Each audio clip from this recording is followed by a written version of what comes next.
Midway, San Francisco, history of the Bay. Day, what's up, man? What we doing? Oh my God, oh my God, oh my God. So once again, man, I'm Dregs One. I'm gonna be hosting this event just like I host my podcast. Any of y'all seen the podcast before? Okay, cool. I appreciate that because we actually taping some episodes of that right now. So this next segment is really important because we got to create space for the ladies, man. Like Queen Latifah said, ladies first. Where the ladies at? The ladies representing today? Okay. And we working with a lot of different people from the community to make this happen. So I'm going to introduce you to someone who's responsible for making this happen. She does a lot of work in the community representing the Imani program for the San Francisco Department of Public Health. Give it up to my sis, Ebony Atlas, y'all. Give her a warm welcome.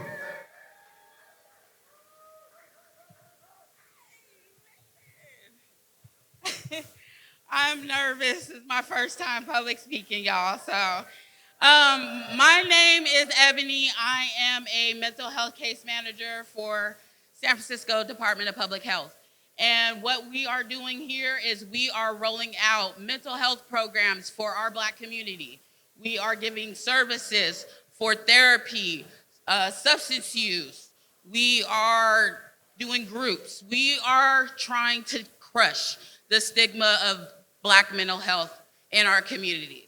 We all know somebody that is suffering from some kind of mental health illness that could be referred to these programs and get the type of help that we really need for our Black people. Anybody know anybody that wants to get help for their mental health? Please, we have a table set up. We have giveaways. We have brochures. We have 4 different programs throughout the city. You can easily access us through San Francisco Behavioral Mental Health Services. That's all I got for you. You guys enjoy yourself. This is an amazing event. Let's go, Black people. History in the Bay. Let's go. Keep it going for Ebony Atlas, y'all. And shout out to all of our sponsors, man. For real, this could not happen without them. But we're going to get into this panel, and we got some really great speakers here, and I can't wait to see y'all participate in this. And so I'm going to introduce the moderator. This is her 2nd year moderating with us. She does a lot of great work as a journalist and a DJ, I believe, and she works with KQED Arts and Culture. And I want to introduce y'all to Nastia Vonynovskya. Make some noise for Nastia, y'all. Thank you. What's up, History of the Bay Day? How y'all doing? Yeah. Well, I'm so excited to be hosting the Women in Hip Hop panel for the 2nd year in a row because the Bay is home to some of the dopest, smartest, and hardest working women in hip hop. Yeah, can I get a hell yeah? So without further ado, I want to bring out our panelists. So first up, you know her from KMEL's airwaves. It's Shay Diddy. Shay.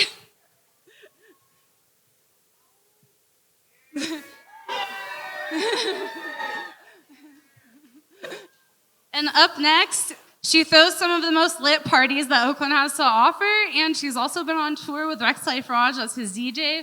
Give it up for DJ Shellheart.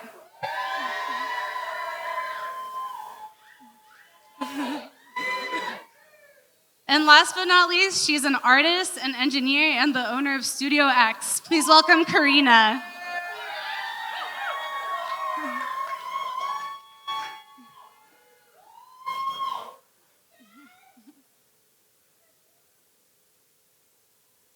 So ladies, thank you so much for being here today. I'm really excited for our conversation. And I want to just start out helping the people get to know y'all a little bit. Can you tell me about the cities that you all grew up in and what was your entry point into hip hop culture? Yeah. Yo, I grew up in San Francisco, born and raised in Fillmore. Shout out to those city folks. Introduction to hip hop was obviously when I was a young child, listening to like Fully Loaded, San Quentin, Messy Marv from Fillmore, you know. And then I ended up, introduction to working in the industry was obviously as an intern for KMEL and just working my way all the way up. Somebody on the stage was also one of my interns. I ain't gonna say no names, but I seen the grind from the beginning. So that's how I got introduced into hip hop. Hi, everybody. Thank you guys for being here. I am DJ Shellheart. I was born in San Francisco, raised in Richmond, California.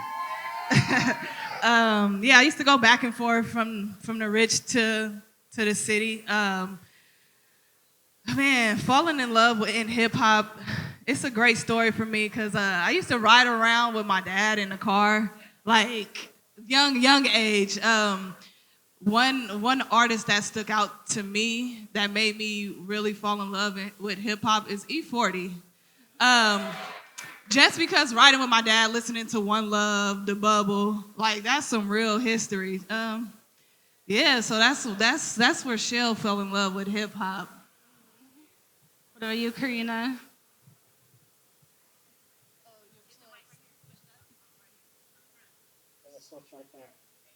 Got it. Y'all hear me? Hey, y'all. My name's Karina. I'm from San Jose, California. Yeah, we got South Bend here. Go ahead. Okay, tank shit. I see you. And what made me fall in love with hip hop was it was kind of my first medium to express myself. I used to write songs. Like my first song I wrote around 8, and I was just able to express myself. I'm not much of a singer, so I had to take to rap, and that's how I fell in love with hip hop. And my first CD was like Lil Bow Wow. Like, it was the only CD my parents would get me, the first one. And then, like E40 was one of my favorite rappers, Mr. Fab, and now I work with those dudes, so it's pretty cool. Crazy, right? Yeah, no, for sure. And so I want to hear about your career beginnings. Maybe can you tell us a story about a turning point moment where you realized, yes, this is what I want to do in terms of getting into your respective fields within the music industry? So it was kind of like a long process for me. Obviously, I'm from here. I went to UC Berkeley, and the first year I went to Cal, I actually started interning at KMEL because my boy Philmo Mike was there. And the plan was to intern and get some industry experience before I went to law school for entertainment. But once I graduated from Cal, I kind of was like, I don't really like reading, and I don't really like to argue that much. So I gave myself 2 years to make something happen in radio. And by that point, I already was I was interning as a van driver, then became a van driver, then started running the promotions team. And from then I said, okay, you got 2 years. If you don't make it as an on-air personality, you're taking an LSAT, you're going to law school. The funny thing is that apparently with me having been there for 5 years, they had been waiting on me to do an air check. And air check is kind of like a resume that you do for radio. And I turned in one air check. The entire building was going crazy. Like, Shoei, we need you on the air. She sounds amazing. If you don't know, you normally have to do like 100 air checks before you can touch a mic. I did one, but I had been there for 5 years, right? Yeah. So then it got to the point where actually the PD of Wild was fighting with the PD of KMEL because he felt like KMEL was underutilizing me. And so he was like, if y'all not gonna use her and put her on a full time and do whatever, then we gonna take her to Wild. And then KMEL was like, nah, fuck that. So they literally made a show for me. And so basically I learned everything you possibly could learn on the programming side, inside and out, knew everybody in sales. And then when it came time for me to for them to choose who was gonna be the next person in the full-time slot, because the slot had opened up, it was like there was nobody else but me. Mind you, it was 8 other men ahead of me who had been there, been on the air for 10 years, been there every weekend doing all the clubs, and here my little ass is. You know what I mean? But outworked your asses though. You know what I mean? So then I got on air full-time 3 months later, because as I said, I learned everything. 3 months later, I got asked to be the music director as well. And then from then it was picking up more cities, more markets, and like literally I'm in 12 different cities every day. Not just the Bay, LA, Chicago. You think of it, I'm probably on the air there, so. Period. I would say a turning point for me that made me fall in love with DJing. I went through a lot. I used to run track, so I was an athlete. My dad bought me some turntables, but I didn't take it serious. I was just like, I'm not doing that. Just Shay Diddy didn't. She gave you guys a hint, but I did used to intern for KMEL in 2014. She was the only intern I liked too. Like I don't fuck with the interns. I fuck with her. Just working there, learning everything. Like we were learning how to tie ropes and shit, and I was just like, why do I like this so much? A lot of people don't have that. So that was a big turning point for me. And then I did San Francisco Pride for the second year. I was a DJ, and I was like, this is it. This is what I want to do. And doing shows with an artist who I used to DJ for, Bugsy, who passed away. He used to take me to all his shows and just seeing the joy that I had, like the joy that I had that had came to me being on stage and seeing how people reacted to me. I was like, this is it. This is what I want to do, because I bring joy to so many people in the crowd that don't even know me. So that was a big turning point for me. Yeah, it's like a positive feedback loop that you create. Yeah, Xarina, what about you? I kind of fell into this lane by accident. I never like was a kid and was like, ooh, I want to be an audio engineer. That sounds so fun, like never. But I was making my own music, and I was around like 18, and I went to go live with my auntie, and she said, you don't got to pay no rent, but you have to go to school. And mind you, I wanted to be a rap star, so I was in school, college, you know, and I ended up going to DVC in Pleasant Hill. DVC, and they had a music industry studies program, and you know they go over everything from Pro Tools to production, music theory, everything, and it helped me with my own music and my own career, and I got good at like recording myself, and like I did the effects that I wanted the engineers to do that I couldn't really articulate, and then I ended up kind of just taking some clients on the side, and I helped them kind of create their sound that they envisioned. And I was like, oh, oops, like, here I am. And this is like 7 years later. Yeah, that's amazing. Can you tell us about some of the challenges you all faced early on in your career, especially in terms of getting taken seriously as a young woman in your respective lanes? Okay. Man, young Shell coming into the industry in 2014 was kind of challenging for me because it wasn't too many female DJs in the Bay Area. You know what I'm saying? So I was walking into clubs, seeing Big Von, Lex Jones, and I'm like, they don't even know me. They don't know me yet. So it kind of like, not even just them, but the major DJs, the veteran DJs, just walking into their parties and not being known was kind of like, shit, should I be here? I don't know. But one thing that made me a better person was showing my face. Kept going out, walking into these rooms like I owned it. I didn't know how to DJ that well, but I made sure that I was gonna be respected from showing my face all the time, having this, learning the skills, shaking hands. So that's how I overcame everything. If I'm coming into this industry, there's no way I shouldn't own this room, or there's no way I shouldn't walk in a room and demand my respect. That's one thing I always wanted, was to get this respect and to show people that I got it as a woman. You may not believe me yet, but you'll understand it soon. And I sure did that. Ooh, challenges as a female audio engineer. Okay, so when I first started engineering, like new clients and stuff, I'll be sitting in the control room in front of, all the computer and everything. And like the client will come in and they'd be like, oh, cool, thank you. Is the engineer here yet? Bruh, I'm like, oh, I'm the engineer. They said, oh, you a girl. Like the amount of times that I had that interaction when I first started out was crazy. And then they would be like, but you dope though. Like, you know how to do, like, yes, bro. Like, yeah, like, but you, like, and so I had to really prove myself until I got my name out there. But it was definitely like, people were apprehensive to work with me because whether they thought I didn't understand the sounds or the recording process. I don't know, but it was interesting. And now they know. Just to piggyback off of what Karina is saying, like just knowing what you want to do and knowing the skill, it speaks way more. Cause they don't know what you got. They don't know what you're coming with. And as soon as you do it, it's like a surprise to people. But I get what you're saying, Karina. Like, No, that's 100% fact. That's honestly the only reason why I'm here right now is because that's something that was ingrained for me as a child, like always be over-prepared and always outwork everybody, man or a woman. Like even as an intern, and you know what I'm talking about, we would have to carry these big-ass, those type of Mackie speakers. They're like 40 pounds each for like 3-4 blocks to a festival, and the men would want to carry like a fucking speaker pole. And I'm like, bro, we got shit to do. And I grab 2 Mackies and just strike that shit for 4 blocks. And they're like, yo, she got nails. What the fuck is she doing carrying this heavy shit?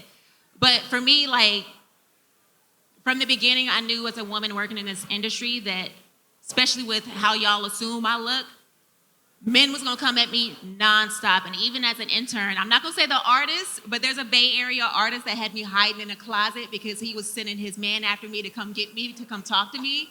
And I knew that as a girl in this industry, you cannot date men in the industry. You cannot be in any form or fashion mistaken as a girl who's here to holler at the dudes versus here to get work done and about your business. So I literally was hiding in a closet because I was like, nah, bro, you're gonna destroy my career. You know what I mean? Just for speaking to you. So I've always had a hard rule, never date in the industry and outwork everybody. And honestly, that is probably the reason why I'm here now, because it can get real slippery. And especially with women, and y'all know this, as women in the industry, we see you as somebody who's passed around or as a thought and is effing their way up, you get no respect. And nobody's gonna reach out their hand and wanna help pull you up as well. So you have to set your boundaries as soon as you come into these buildings, because people can run you. They can tell you so many lies, but you have to go after what you want to do. You know what I'm saying? Yeah. Well, so on the flip side of that, who do y'all consider mentors and maybe people that open doors or pave the way for you? So my mentor obviously would have to be Sana. She was there from the very beginning from an intern. She was actually there for me when I was crying in the studio trying to figure out what the hell I was gonna do with my life. I also look up to people like Renelle. Obviously, she's a radio legend, and like my end-all be-all would be Wendy Williams. I love me some Wendy, you know what I mean? But definitely Sana was fundamental in just making sure that I stayed on path and took the right steps to get to where I am. For me, one of my favorite, mentors is DJ Tussie. This is one person, one DJ. He helped me out from the gate. I would text him every day. I would call him like, Tussie, can I come over to your house? Can I learn how to do this? And before that, me and Tussie used to do Music Mondays at Mr. Fab's store in North Oakland. Oh my And God. I would learn so much from Tussie, just watching him, just seeing how he reacts to people, how he works with artists. That's one person that has never not answered the phone for me. And it's still to this day, he's with me, man. And I just thank him so much. Shout out DJ Tussie. Shout out Tussie. That's what I was gonna say. I got a couple mentors. I feel like in different phases of my career, I've had different mentors. So when I made music, I had mentors, but I feel like throughout all that, DJ Tussie has been an integral part of like just my growth and my process and having somebody to bounce ideas off of. And then I think another mentor of mine would be Mr. Fab, for sure. Like we've worked twice a week for the past 6 years at this point. And just the amount of game I think I've learned from him, that's a complex man, you know what I'm saying? And I've learned a lot just working with him, and even just our workflow has developed over the years. That's why I work so fast from working with him. Yeah, you and Mr. Fab are a dream team. I've had the pleasure of watching you guys work in the studio. It's you've never seen that before. You gotta synergy. witness it, man. Yeah, no, it's amazing. So I want to dive a little deeper into each of your careers, and I want to go to Shay. You have done some amazing interviews with some of the top artists in the industry, like Normani, Post Malone, even Nipsey Hussle. Can you maybe give us a couple of your most memorable interview moments? Memorable how? Like good memorable or bad memorable? Oh, however you want to take it. What y'all want, good or bad? Well, how about one of each? One of each? Yeah. Y'all want the tea or what? Yeah. I know, we got some tea. What y'all want? Let's go with the most interesting. So let's go with the bad. You want to go? Yeah, and then maybe I'm good. Okay, well, go bad, go And good. then end it on a positive. Yeah. So this is cheese may that nobody really knows because We love cheese man. because I didn't put it out. Like, that's one thing I've always had. I never wanted to be the headline. So even if I was a part of the headline, I wouldn't put it out if it made our brand look bad. But back when Black Lives Matter was like at its peak, Oscar Grant had just happened, all these different things had just happened. I did an interview with Kevin Gates. I asked him about what he thought about Black Lives Matter. Kevin Gates said, all lives matter. Now, me being me, I went to Cal, I knew he was gonna get drugged online. So I said, well, what about the man who's just jogging and he gets stopped by the police? He was like, it's your fault if you get fucked up by the police. It's your fault if you get slammed to the ground, whatever. And then he said, well, if you wanna argue with me, and I said, you know what? I'm not here to argue. I was trying to get you an out, but it's all good. Interview went viral. I was all over Fox News and Breitbart. But then on my side, it was all over the Shade Room, Hollywood Unlocked. It was everywhere, right? They were calling him a coon. They were calling me ignorant. Oh my God. Fast forward 3 months. Mind you, I've done 100 interviews in between then. I'm not thinking about this. We got Kevin Gates at Summer Jam. I'm doing the interview with Kevin Gates. He's ice cold in this interview. But I'm used to people being cold. I'm able to warm him up. But by the end of the interview, he's talking about his wife and he's nice and warm. Interview ends. He thought the tape got turned off. And the first thing he does as soon as the interview stands, yeah, bitch. That's why all those motherfuckers is over here talking shit about you at your station, bitch. Woo, woo, woo. Now, mind you, he going on a rant like that for 10 minutes. The disrespect. And I'm sitting just like that. He had just kicked a girl in the chest at a show and then told another girl in an interview that he was holy, don't touch me. And I'm like, why the fuck are you so close to me if you holy, right? So then I'm looking out, just like I'm looking at y'all, as all these men in the room, they all shocked just watching him rant over me for like 10 minutes. Right. Where Now, was in security? No, so my thing was, like, I'm from Filmo. This ain't nothing I ain't used to. I'm thinking to myself, like, you could pop off. It's 100 niggas right outside this door that will drag his ass. But then he won't perform at Summer Jam. It's gonna be on me for calling the crew because all my niggas is outside.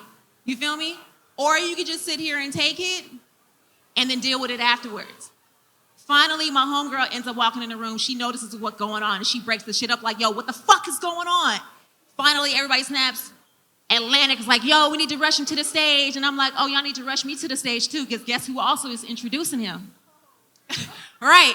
So he's standing side stage. I come up, he's mad dogging me, looking at me like, what's this bitch about to say? I come out there and introduce him like nothing happened. Welcome to the stage, one of the hottest to come out, woo woo. Kept it fucking professional, because at the end of the day, who the fuck are you? Right? What you don't know about me, which I find out afterwards, is that, so Atlantic, he had 2 label reps there. As soon as I got off the stage, they immediately were like, Shay, we're so sorry, we don't understand what's going on. I was like, that was completely fucking unprofessional. You do not ever let a fucking man do that over a woman, and y'all standing there and watching. Like, so that honestly was a point where I was about to leave. Like, what the people in that building didn't know, I was already getting offers to go to Texas. They were trying to double my salary. Like, I was literally about to be like, I'm out. That is a wild story.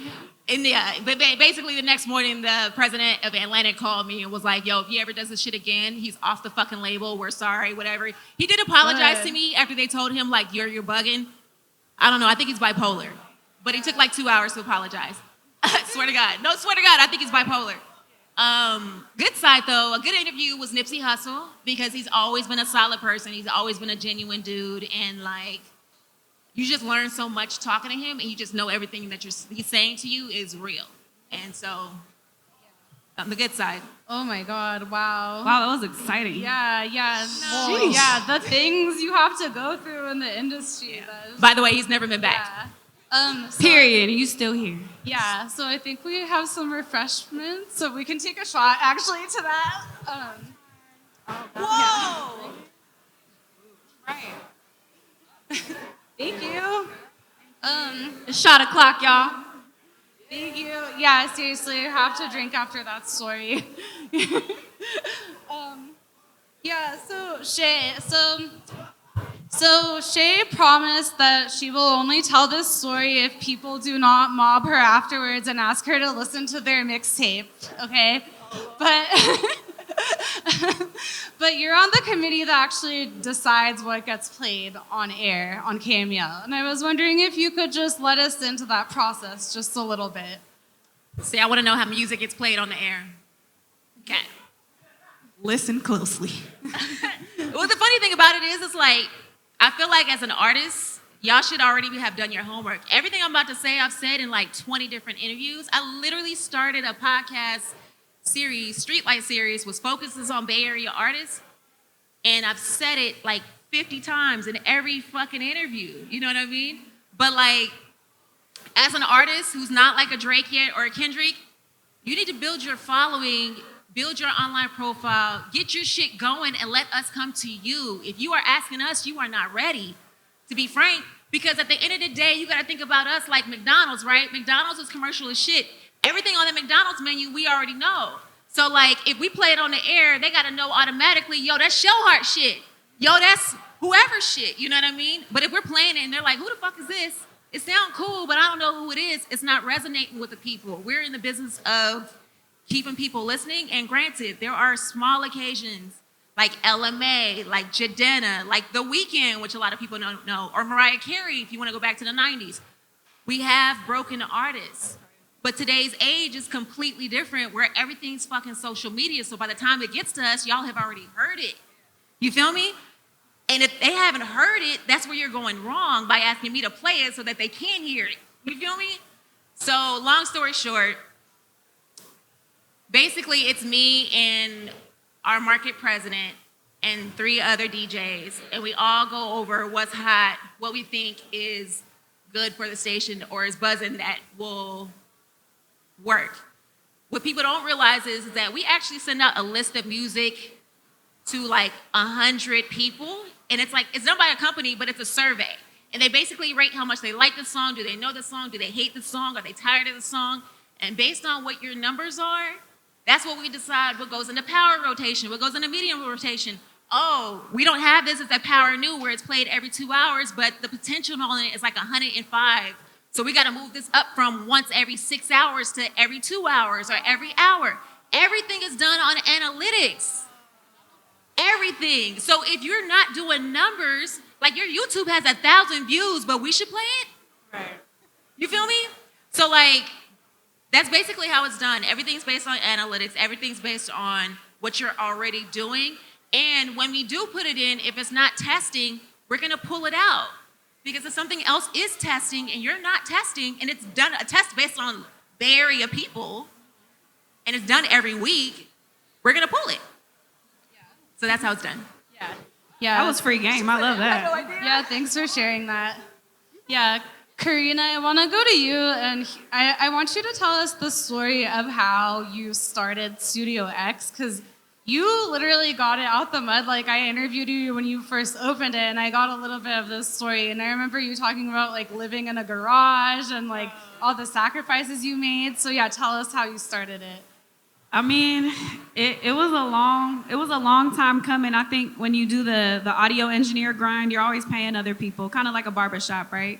And I got to a certain point where it wasn't making sense because I had so many more ideas of what I wanted to do, like as an engineer. I'm like, dude, let's do a workshop. Let's do an event. And I always had to wait. And it just got to a point where I'm like, bro, like I can do this. I have enough clients. And I think COVID, everyone was able to kind of work on their artistry during COVID. So I ran it up. Like everyone wanted to rap again. Everyone wanted to sing again. It was it was a time. So I was able to kind of stack up enough, get out the garage and get a spot. And then I found the studio I'm at now. And I really just wanted to make like a creative hub. I wanted to create a place that I wish I had when I made music, right? I went to school, so I was learning all the stuff, all the classes I had to take in school. Plus I was in a Grammy U, which is a college extension of the Grammys. And there, you know, they hooked me up with a mentor. That's how I got my first sync placement. I'm learning all this stuff, right? And so I was like, when I have my own spot, I want to not only just record music, but like, I want people to build there. You know what I'm saying? That's why we're so heavy on artist development and just like the basics, like things that Shay was talking about radio. I would love to do like a radio one-on-one workshop with artists or something like that. That's the type of stuff that we do because yes, the resources are online, they're on YouTube, but there's so many.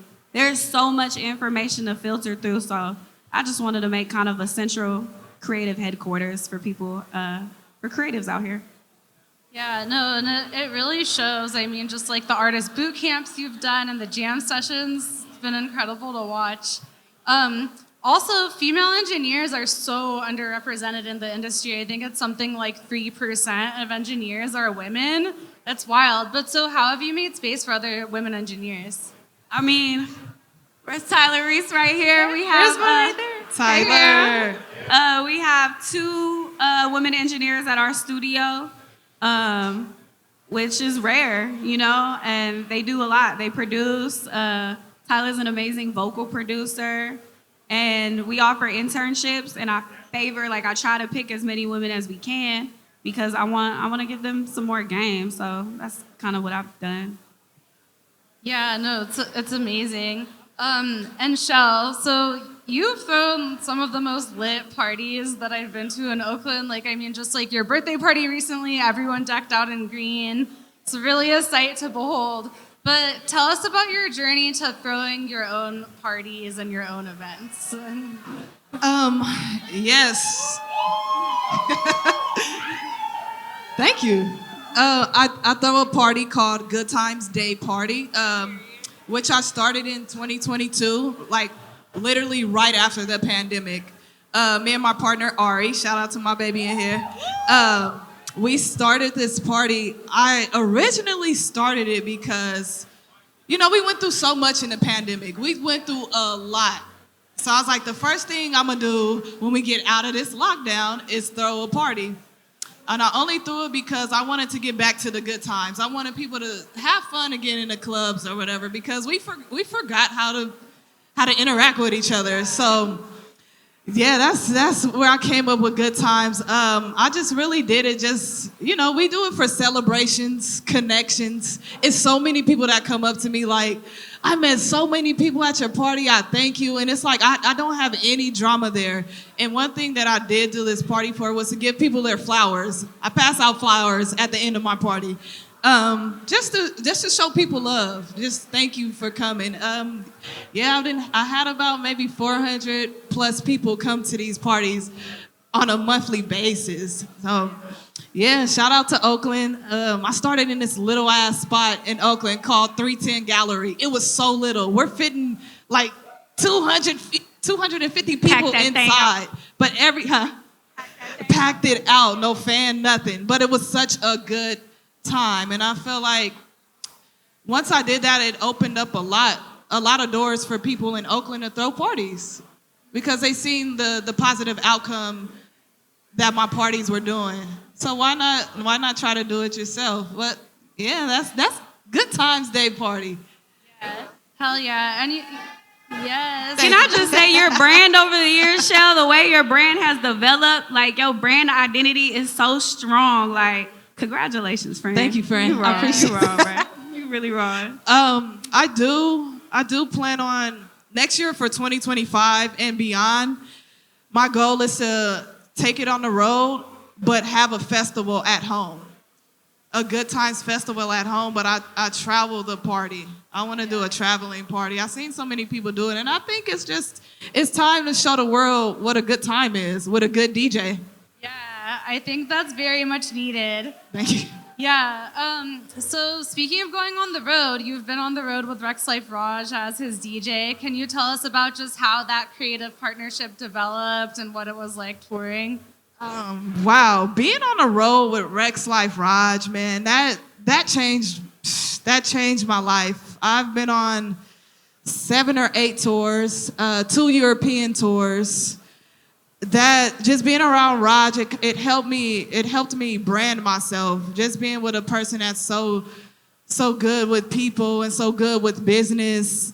Just watching him, it really helped me bring what I took on the road back home. I love touring. Touring is my favorite fucking thing to do. It just, I get to see the world just straight off of my skills. Yeah, that's my story. Love that. And you also have done a lot of charity events, right? Yes. Charity events, I'll be on my 9th toy drive this year. My 9th, man, Holiday Heart toy drive. Hopefully you all can make it, or please donate. It will be in December. And I do my Halloween Palooza for the kids, which is next week, where it's a free event. We just let the kids come and enjoy their time, paint pumpkins, eat food, dress in costumes. So yeah, I really love giving back to the community. That's really what I'm big on. Nice. So I want to ask each of you, what is the most rewarding part for you of what you do currently? Parts of your job? Yeah, the job, yeah. I'm gonna be honest with y'all. I love seeing Bay Area artists win.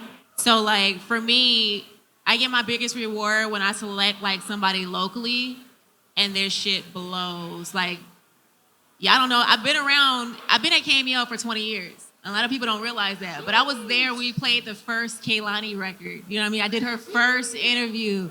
You know what I mean? And so like, for me personally, that's my biggest reward. Honestly, I feel like who's up next coming out the Bay to keep it 100, I think it's Lil Russell. But Yeah, for sure. I think it's Lil Russell because it ties into what I said before as far as having your own following already, having your social media, having records that are ready for radio. And I think he's up next. And as I said, it's a panel. Yeah. So I just got to get 2 or 3 other on board before we can really run it. You know what I mean? Can you repeat that question again? Sorry, I was so deep into you. Oh, yeah, no worries. Yeah, no, just what's the most rewarding part of what you do currently? I just really find joy in helping people. I've been DJing for 10 years. It took me some time to finally be that person that people could come to. And now that I know I'm that person that people could come to for help, for advice, or just anything, that's one thing that just wakes me up every day, and that just makes me so excited to go out and do my job. Just the joy that I give to people and the answers that I could give to people. This is where I want to be. And I'm glad people could come to me for that. That's the most rewarding thing to me, because just making people happy is a big thing. It's a cruel world. So to be one of those people out of this big world that people come to is amazing. I love it. I love it. Yeah. Most rewarding thing, I think, is just being able to host and hold a safe space for our creatives. Like, we just did a show last night, like our first open mic. We wanted to try out an open mic, and it was so beautiful. Like, one artist came up and he was rapping. It was his first time performing, and he kept like stumbling and had to restart. But there was probably about 30 other artists in there. Like, it's okay, like, go again. And he was rapping about a song like he lost one of his friends. One of his friends got killed, and like, it was his first time performing ever. And he like did it there, and he felt safe and comfortable, and everybody there was so like kind and warm. And now he gonna, work with us and record the song. So it was a dope song. And it was just like, I think moments like that, to where just being able to have a space where people can be vulnerable, be themselves, especially for women, because it is tough being a female artist and finding a studio that you feel real cool at, And so I think just creating a safe space. Yeah, that's pretty rewarding. Yeah, no, that's beautiful, and that is actually a nice transition to what I wanted to talk about next, because since our sponsor is the San Francisco Department of Public Health, I wanted to chat about mental health a little bit. I know as women, when we're the only women in the room, you know, like a lot of us have gone through imposter syndrome. And have any of you ever gone through that? And what did you do to build up your confidence? I don't know about y'all, but I still feel like that now. Every time I never understand why people ask me to do shit. Like, that's shocking to believe. That's being honest. But that's also like, I think that to some degree, everybody should have imposter syndrome just because it keeps you humble. And I've seen so many artists who, you know, you saw them from the bottom and they're grind up, and all of a sudden they're too big to do anything. And they feel like they're too big to talk to you, to say hello to you. You might have known them for all your life. But I feel like imposter syndrome a little bit is good, but as long as it doesn't stop you from doing what you're doing, what you need to do, then it's fine. But if it stops you, that's when you gotta rely on your friends, your homies, to be like, nah, Shay, you tripping. Get your ass out on that stage and grab the mic. You know what I mean? But yeah, I think imposter syndrome to a certain degree is good. I know. Like I said earlier, I just feel like I just walk in every room like I own it. I don't feel like I'm out of place. Like now, it did take me some time. Like I keep saying, I'm 10 years in the game. It did take me some time to walk in these rooms and feel comfortable, because people do look at you like, who the hell is this? Like, until they find out what skill you have.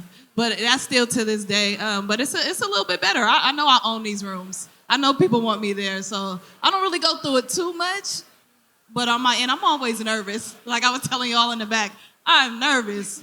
But I know once I step up to the stage, I'm gonna own this room. I have to. You really hurt, bro. Like, come on, man. Like, you hurt. Imposter syndrome, I've definitely felt it at different levels. As an artist, I felt it. As an engineer, I really felt it, because a lot of engineer groups are like old white dudes who've been doing this for like 50 years. And well, are you familiar with the 100 600? And be like some gear. I'm like, bro, nope. Never heard of it. You know, and like people always trying to test you. And even now, owning a business is really new waters for me, because it's like having your business together, having your paperwork together. Like, that's even a thing. We just went to the Small Business Expo last week, and just some of the conversations of people there, I'm like, oh shit, I ain't know about that. You know, like, I might gotta go call an accountant real quick and have, you know, like, so yeah, I feel like as long as you challenge your imposter syndrome, right? Like, it's good to have a little bit, like Shay was saying, that's how I feel, but like challenging it and like being like, okay, but like, how can we combat it? You know what I'm saying? If I feel like I don't belong in this room, why? Is it knowledge, or is it like ego or confidence? And if it's knowledge, that's fixable. Yeah. We could always fix that. We could go learn something right now, you know, and it's good because it kind of keeps you on your toes and keeps you growing. Yeah, no, totally. Yeah, as women in the entertainment industry, you know, like we can be objectified sometimes, or like sexualized or pressured to present our bodies in certain ways. Have you ever felt the pressure of that, and how did you navigate it? All the time. You know how many men in the industry try to tell me I need to dress sexier? Today is my girly day. Okay. Normally, I'm in, you know me, I got on Jordans, a hoodie, and maybe some loose jeans. You know what I mean? But like for me, it's always been important, because I knew in my neighborhood in Fillmore, I didn't have a lot of women to look up to. And any woman I did have were like overly sexualized. Like you had the Foxy Browns, Lil' Kim, Nicki Minaj type. But I didn't have anybody that looked like me who was normal. So for me, it's always been important to not be overly sexualized. Like ass out, titty out. You ain't gonna see me twerking in a club. Like if you ever heard me on the air and somebody try to make a joke like, oh, I seen you in the club twerking. No, you didn't. Like, don't play with me. No, you didn't, because I make a point to like, you know, I'm not saying there's anything wrong with that, but I'm just saying I'm conscious that there are young girls who hear me and see me and are like, okay, well, Shay's doing it. I can do it too. We got plenty of women doing that. You know what I mean? But we need women who are about their business, are professional, that know their craft and get shit done. And I want to be the other side of that. You feel me? For me, being a gay Black woman as a DJ, or just an artist in the industry, I don't know if I've really felt the need to dress as the standard woman, only because, like I said before, my skill speaks for itself. The way I dress, the way I walk, the way that I am has never held me down, ever. Only because I'm comfortable with who I am. Yeah. You know, but it's people want to see a standard. You want to show your, you know what I'm saying? Show your chest a little bit. But when your skill speaks, can't nobody tell you nothing. Right. Nobody can tell you anything. When you're comfortable with yourself, nobody can tell you nothing. And that's why I made it this far, because I never had the code switch ever. I've been in the best rooms, and I've always been DJ Shellheart. We love to see it. Thank you. As an artist, yes, for sure. I felt the need to. I'm like, damn, I don't want to wear that. I don't want to perform with heels on. I'm like, ah, damn, but I did feel like I had to. And then when you got men in your ear, like, hey, you know, manager figures or whatever, like, you know, you need to woo. You do feel the pressure. As an engineer, and now we're dabbling in event production, no, I need to be in shoes because I need to be able to move, you know. But, like, if I wear a shirt that start up here, it look funny on my body type, so, like, sometimes I got to let him breathe. You know, I do gotta let him breathe, like today, you know. It's hot. You gotta let him out. If I wear a turtleneck, it look funny on my body, Nastia. Yeah. Other than that, no, not too much. Not too much anymore. Yeah, it's all about what you feel comfortable in and empowered in, you know? How do y'all think hip-hop and the music industry need to evolve to be truly inclusive to women? Stop over-sexualizing women. Stop looking at women every time you see an artist as somebody you can fuck or not fuck. Like, at the end of the day, talent speaks all. And I'm going to be honest with y'all. That's probably too honest. I do not fuck with rappers who don't write their own shit. You are not an artist if you aren't writing your own shit. And now, granted, hooks, all that. But if you're just doing hip-hop karaoke, that's not hip-hop for me. Yeah. So, like, stop pitting women against each other, and let's start celebrating the actual artists who are about their craft and about their flows and really about doing their shit. You know what I mean? That's one way. Hell yeah. Right now, I think, honestly, I think the women in the industry are doing very well. I do want us to keep highlighting all the artists, all the DJs. If we just keep highlighting everything that we're doing, I feel like it could grow. We have so many great artists. We have songs and albums back to back to back to back. So I think if we just keep highlighting and showing love and respect to the women, I think everything will be okay. And we keep walking in these rooms like we own them, because we do. Because we do. Yeah. I feel like there's two things we could do to help with inclusivity in hip-hop. I think the first thing is, kind of like Shay said, to put skill at the forefront again. I think we get so wrapped up in social media and what's this person's personality like? But does it slap though?